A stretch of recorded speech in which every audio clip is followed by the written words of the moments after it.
Hello viewers, स्वागत है आप सभी का मेरे यूट्यूब चैनल स्कूल ट्यूशन गुरुजी में। आज हम बात करें कार्यपत्रक 37 की, जो कि 30 नवंबर के लिए जारी किया गया। कक्षा 6 का विज्ञान विषय कार्यपत्रक है। हम बच्चे अपना नाम लिखेंगे और यहाँ अपने कक्षा अध्यापक का नाम लिखेंगे। बच्चों, हमारा पाठ चला प्रकाश, छाया, परावर्तन, और आज हम पढ़ेंगे इसमें दर्पण और परावर्तन के बारे में। तो चलिए बच्चों, देखते हैं, जानते हैं, समझते हैं कि आज के कार्यपत्रक में आपके लिए क्या खास है, आज का कार्यपत्रक आपको क्या बताना चाहता है। तो बच्चों, अगर बात करें प्रकाश तरंगों की सतह पर प्रहार करने पर जो अपनी दिशा होती है वो बदल सकती है, इसे ही हम क्या कहते हैं, परावर्तन कहते हैं। अब दर्पण क्या वस्तु है? दर्पण एक ऐसी वस्तु है जो प्रकाश के परावर्तन को सहायता करती है। बच्चों, आमतौर पर चमकदार और पॉलिश सतह का उपयोग दर्पण के रूप में किया जाता है। दर्पण में किसी वस्तु का प्रतिबिंब परावर्तन के कारण ही हम देख सकते हैं। बच्चों, अब दर्पण उस पर पड़ने वाले प्रकाश की दिशा को बदलता है, यानी कि जैसा यहाँ दिखाया हुआ है, क्या हो रहा है, ये यहाँ से पड़ी इस पे और ये यहाँ से बदल गई बच्चों दिशा। ठीक है। अब अगर ये खुरदुरी सतह है तो आपको दिखाई देगा कि अलग अलग जगह पे आपको ऐसे दिखाई दे रहा है, जैसा कि इसमें बताया भी गया। क्या बताया गया कि जब हम किसी सतह को खुरदरा कहते हैं तो ऐसा हमारा मानना है कि खुरदरेपन पर सूक्ष्म स्तर पर है।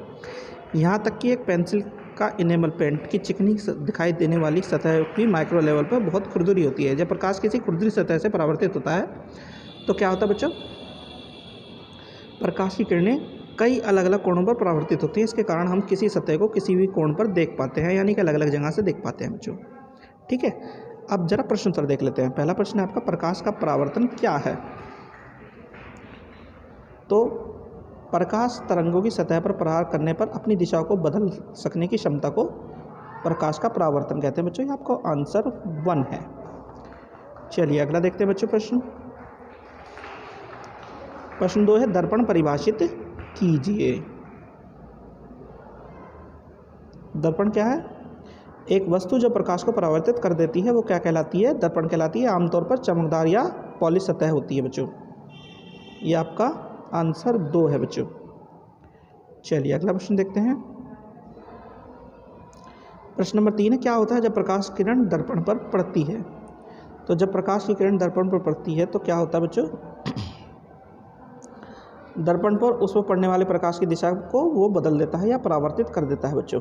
ठीक है, ये आंसर 3 है आपका। ये होता है जब प्रकाश की किरणें दर्पण पर पड़ती हैं।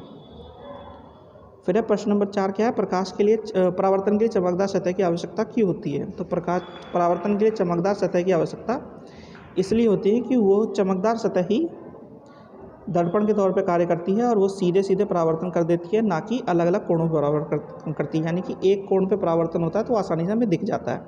ठीक है बच्चों, ये आपका आंसर है। ठीक है, अगला प्रश्न देखते हैं।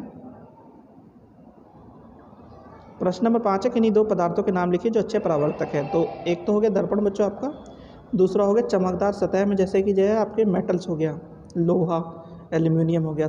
ठीक है, इस तरह की चीज़ें बच्चों आपकी।